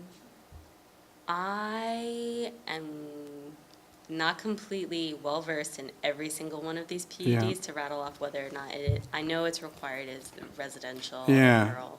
I'm gonna guess also mixed use, but maybe not. Because I think what I always, I don't know, this goes back to like architecture school where, you know, planned unit developments were kind of emphasized as a way to come up with like a better plan, you know, with clustered housing, more Yeah. open space. But it seems like in some of these PUD types, it ends up just being a way for developers to Get a lot of. get a lot of stuff bang in for there. the I think it can And it- definitely go that direction. Sorry, Yeah. go ahead. No, I mean, it was just something I started noticing that in the back of my head was always like, oh, PUDs, that's going to be, you know, a better plan with better amenities and use of the land for saving, you know, a big stand of existing trees or, you know. But sometimes it just seems like it ends up being more beneficial to the developer and not so much Squeeze in more, many units to- yeah. Right, yeah. But Like- that's how the planning commission writes the regulations for that, right? Yeah. Yeah. So that's the way No, they. it's more like I was always kind of taught that PUDs were like this great new thing that, Yeah. you know, That should come with amenities. that should offer a better, instead of like, you know, 10 lots, 5 acres each with, you know, big open space around each structure, the structures all get put over here and then you have all this land saved for people Yeah. to recreate. I think there's great opportunity with PUDs, right? So there Yeah. is this opportunity for a developer to come in and be like, well, I've met all the requirements Yeah. technically. But there's a lot of language in there for you guys to be like, you know what? Yeah. This might go back to the character of the district kind of thing as well, as the starting basis of like, Yeah. all right, Oh, this yeah. really wasn't the purpose of the PUD, and while you're saying you've technically met all these requirements, It doesn't we can meet go the- back through in site plan and conditional use and say, well, as a condition, or, you know, this particular regulation says this, and, Well, or is there an intent for each type of PUD, like, you know, a goal? Like commercial versus residential. No, or like the commercial PUD, the goal is to, I don't know, I can't think of what, but is So there the- some way to weigh whether it's a successful PUD or not, rather than just meeting the requirements? Is it? I don't know. Yeah, I think I know what you're saying. So there's the parameters set for what these PUDs are meant for and what they should include. Yeah. But I don't know. Dean, what If were I can you- just jump in quick, there are a lot of different, there are competing trends that are at play. In one level, PUDs are like an overlay zone, except it's not assigned to a geographic area, in that overlay zones can modify the underlying requirements. So do PUDs. They allow flexibility when certain conditions exist, and it may be better to have that flexibility. And that flexibility may in fact lead to better design, like you were taught in architecture school. There is this also this sense, though, that PUDs are about buffering, you know, and we were talking about the ability to waive buffers. When PUDs were first created, there was a lot of emphasis on the buffer. And in Shelburne, over the last 15 years, at least that I've seen, there has been less and less emphasis on the buffer. The buffers have gotten smaller and smaller, and the importance of the buffer as a way to separate the sandbox. One example I've heard is that you create a sandbox that someone can play in, but it's buffered around the outside, and everybody wins because of it. There's less emphasis on the periphery buffers now. So in our case, we have the general standards, which are things that should apply to all of them, and then the specific types. And if we don't have enough standards for those types, and it allows a developer to get away with, you know, a lot more than should otherwise be the case, then there should be more standards that balance. A PUD should result in the developer getting something and the community getting something. That's part of the logic of it, is that, oh, well, you can cluster things closer together than the zoning regulations say you can ordinarily, but the town will see this open space, and it's win on each side. But if the standards don't require it, you won't see it. I will also just add quickly that the requirements, or the open space requirements in the regulations over time has gotten less strict. Past select boards have reduced that number. It used to be much larger. It used to be up to 66% on projects that were of a certain size. Wow. I agree. Like the buffer thing was kind of a big part of the benefit of PUDs, and yeah.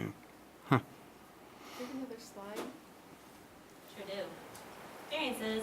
Yay. Last topic. My favorite. Yeah, so I Yeah. think we've actually gone over this a little bit more recently. I think we had maybe a little bit of like a tumbling start. I think we landed our feet on the last one. So again, I'm just gonna drive home this point. Variances are not for people who come in and don't like the regulations, right?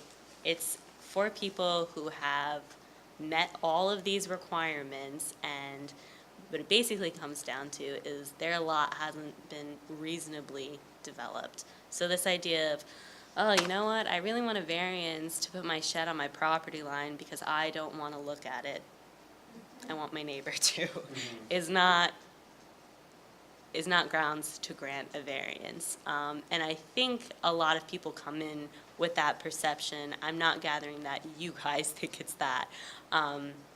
But we do, just in planning and zoning, people come in and be like, oh, I need a variance, and it's like, let's back up here. And we go through these criteria, and then they realize, okay, that's probably not gonna happen. So you guys have seen this criteria in multiple staff reports. Do you have any questions about it, or? No? That was very helpful, Yeah. guidelines. Yeah. And then this continued variance criteria. Let's skip over that. Yeah. Yeah, if any questions, generally speaking, there is a lot of information. I think you guys have a big job, and if you have feedback on the staff reports or how information is presented, I would love to hear it. Yeah. The staff reports are great. There's a way you can shorten them. Yeah. All This, right. good. Good, I'm good, good. laminating mine. I wonder if I could keep a copy here so that I don't bring it home and lose it. Give me your binder back. I have a binder? Oh my gosh. Put it on the back here. Yeah, you see that big binder? I I have the- printed everybody one. I do, put your I name actually on have it. the binder, I know where the binder's at, and I have used it. Okay. But I would like to keep the, Oh, I thought it. Sorry, yeah, Joanna. I would like to keep this here, though. It's like the Cliff Notes. Yeah, they are. Cliff Notes They're- version? They're really good, yeah. Maybe we can get lockers. Yeah, Or folder there by your desk. that's fine. Or we can I'm get an totally office, a willing. DRB office. Oh, boy. There you go. Do we have a coffee machine in there? So we kind of already did number 7, didn't Yep. Yeah. Do we, yeah, I think we kicked that can appropriately down the road. Yeah. Any other business? Um. We have to sign these things.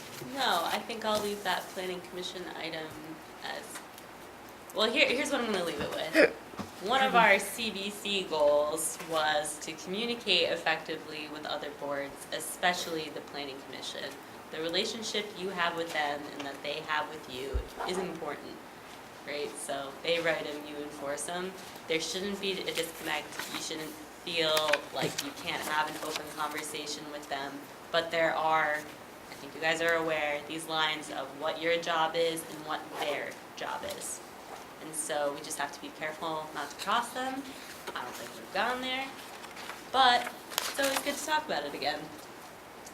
And with that, I think we're done. And it's 9 o'clock. Perfect, I think. Thank you, Kate. Okay. I'll take a motion to adjourn. Second? All in favor? Aye. Aye. Any opposed? None motion carries. Signed your things. I owe you guys other findings, but I was like incoherent last week with illness, so I haven't gotten to them. But That's fine. Our next meeting is on July 5th. Is that correct? yeah, does anybody have out-of-town plans? I should be worried about quorum issues. I shall be here. I'll be here. The 5th. Oh. Going to Saratoga on the 3rd. That's vacation week, but we're vacationing here in Vermont because it's summertime. Yeah, I currently intend to be here. That may change. Okay, great. Thanks, guys. Thank you. Thank you. Planning Commission's dead to me.